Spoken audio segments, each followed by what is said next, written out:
Thousands are expected to gather at Ground Zero as the U.S. commemorates the 9/11 anniversary. New York, while the U.S. contends with the destruction caused by two ferocious hurricanes in 3 weeks, Americans also are marking the anniversary of one of the nation's most scarring days.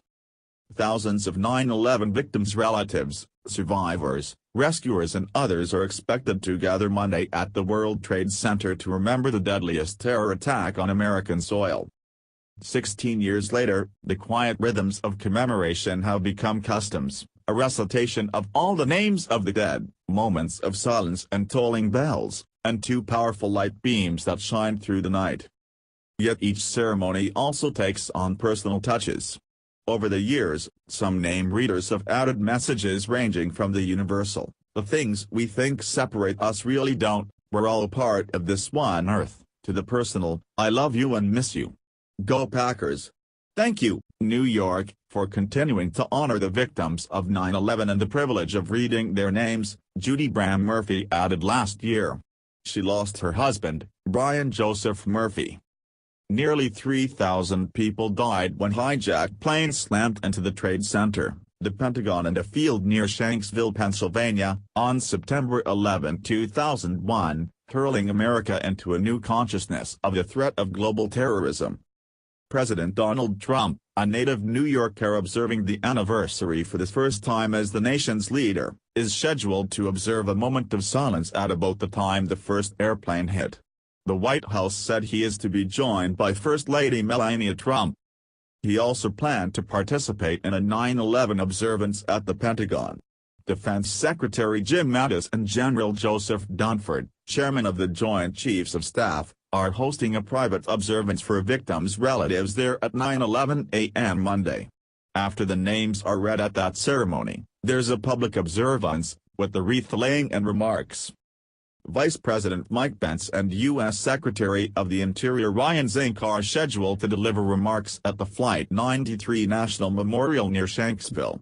It's on the rural field where one of the airliners crashed after passengers and crew fought to wrest control away from the terrorists who'd hijacked it and were heading for Washington.